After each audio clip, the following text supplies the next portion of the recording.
കുടുംബ ബന്ധങ്ങളുടെ കഥ പറഞ്ഞ് വ്യത്യസ്തമായ പ്രമേയത്തിലൂടെ കാഴ്ചക്കാരുടെ കയ്യടി നേടി വിജയത്തിലേക്ക് നടന്നു കയറുകയാണ് ആലയം എന്ന ഷോർട്ട് ഫിലിം. കൊച്ചു പെൺകുട്ടികളുള്ള ഒരു വീട്ടിൽ മാതാപിതാക്കൾ എത്ര ശ്രദ്ധാലുക്കളാകണമെന്ന് ആലയം നമുക്ക് കാണിച്ചു തരുന്നു.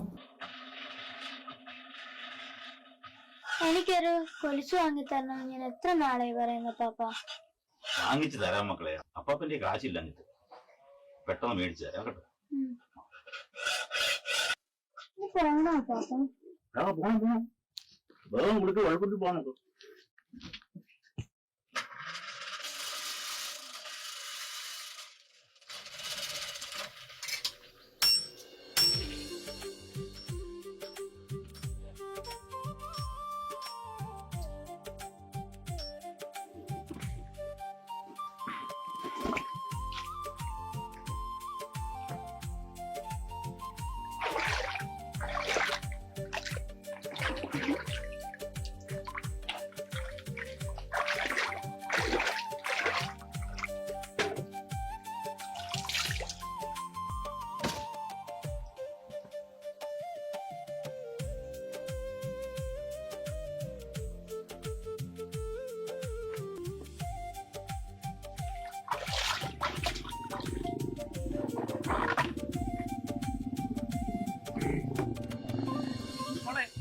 രാവിലെ കുളിയൊക്കെ കഴിഞ്ഞോ? അപ്പാപ്പൻ എന്ത് ചെയ്യും? രാവിലെ ഞാനേ കുറച്ച് സാധനം മേടിക്കണ്ട, കവല വരെ പോവാ. മോക്ക് വീട്ടിലോട്ട് വല്ല സാധനം വേണോ? വേണ്ട അങ്കിൾ, സാധനങ്ങളൊക്കെ ഇരിപ്പുണ്ട്. നമ്മൾ പോയി റെഡി ആയിക്കോ. ചാമമ്പതാൽ സ്വദേശി രജനീഷ് വിആർ ആണ് ചിത്രത്തിന്റെ സംവിധായകൻ. കൂടാതെ ക്യാമറ ചലിപ്പിച്ചതും ജിതേഷ് കുളത്തൂരിനൊപ്പം സ്ക്രിപ്റ്റ് തയ്യാറാക്കിയതും രജനീഷാണ്. യാതൊരു വിധത്തിലും ശാസ്ത്രീയമായി ക്യാമറ പഠിച്ചിട്ടുള്ളയാളല്ല ഇദ്ദേഹം. കലയോടും ക്യാമറയോടും ചെറുപ്പം മുതലുള്ള ഇഷ്ടമാണ് ഈ രംഗത്തെത്തിച്ചതെന്ന് രജനീഷ് പറയുന്നു. സമൂഹത്തിനൊരു സന്ദേശം നൽകുകയാണ് ആലയം ഷോർട്ട് ഫിലിം എന്നും രജനീഷ് വിആർ കൂട്ടിച്ചേർത്തു.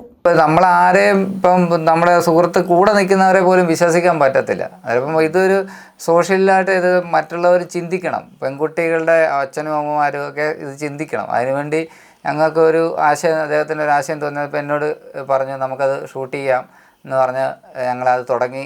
അത് നല്ലൊരു വിജയത്തിലേക്ക് എത്തിയെന്നാണ്. നമ്മളിപ്പം ശ്രദ്ധിക്കപ്പെടാൻ തുടങ്ങി. എന്നുവെച്ചാൽ നമ്മളിപ്പം ഇദ്ദേഹത്തിൻ്റെ പലയിടത്തും ഞങ്ങൾക്ക് ഇത് കണ്ടവർ തന്നെ എത്ര കമൻറ്റുകൾ വായിച്ചാൽ തന്നെ അറിയാം. എത്ര കമൻറ്റുകൾ ഞങ്ങൾ പറഞ്ഞ് ഒരു എന്താ പറയുക, ഒരു നെഗറ്റീവ് ഒരു കമൻറ്റ് വരാൻ എന്നാലേ ശ്രദ്ധിക്കപ്പെടുകയുള്ളൂ എന്ന് പറഞ്ഞ് ഞങ്ങളിരിക്കുക. പക്ഷേ ഏറ്റവും കൂടുതൽ പോസിറ്റീവ് കമൻറ്റുകളാണ് ഞങ്ങൾക്ക് കിട്ടിയത്. അപ്പോൾ ഞങ്ങളൊരു ശിവോഹം എന്ന് പറഞ്ഞ ഒരു ആൽബത്തിലാണ് സത്യം പറഞ്ഞാൽ ഞങ്ങളെ ഈ സൗഹൃദം തുടങ്ങിയത്.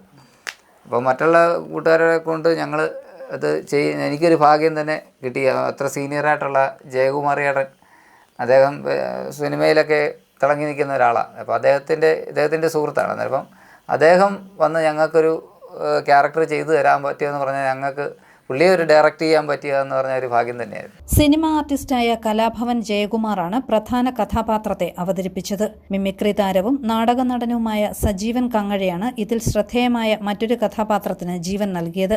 തിരുവനന്തപുരം സാന്ദീപിനി, കോട്ടയം സർഗശാല, കോട്ടയം സുരഭി എന്നീ തിയേറ്ററുകളുടെ കീഴിൽ നാടകം കളിച്ചിട്ടുള്ള സജീവൻ കങ്ങഴയ്ക്ക് തന്റെ അനുഭവ സമ്പത്ത് പൂർണ്ണമായും പകർന്നു നൽകാൻ കഴിഞ്ഞു. ആസ്വാദകരുടെ സഹകരണവും അഭിപ്രായവും പ്രതീക്ഷിക്കുകയാണിവർ. അപ്പോൾ എല്ലാവരും നമ്മളുടെ ഈ ആലയം എന്ന ഷോർട്ട് ഫിലിം കാണണം.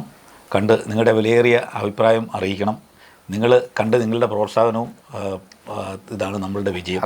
നമ്മൾ എല്ലാവരോടും പറയുന്നത്, ഞങ്ങൾ പ്രത്യേകിച്ച് ഓരോരുത്തർ കാണുന്നവരോടും അല്ലാത്തവരോടും എല്ലാം പറയുന്നത്, നിങ്ങൾ കണ്ടിട്ട് അത് വിമർശനമാണേലും അത് ഇനിയുള്ള ഞങ്ങൾക്കൊരു പ്രചോദനമാണ്. നല്ലതാണ് നല്ലത്, അല്ലെങ്കിൽ ചീത്ത, അല്ലെങ്കിൽ ഇന്നത് അതിനെ മാറ്റം വരുത്തായിരുന്നു, അല്ലെങ്കിൽ എന്താണ് അഭിപ്രായം, അത് ഒരു കമൻ്റായിട്ട് നമുക്കത് അറിയിക്കുകയാണെങ്കിൽ വളരെയധികം സന്തോഷമുണ്ടാവും. ആരാധ്യ അജി, ഗംഗ, ജിതേഷ് കുളത്തൂർ എന്നിവരാണ് മറ്റു കഥാപാത്രങ്ങൾ.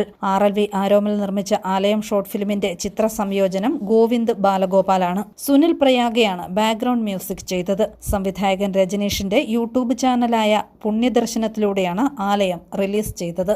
News bureau, Ponkunnam.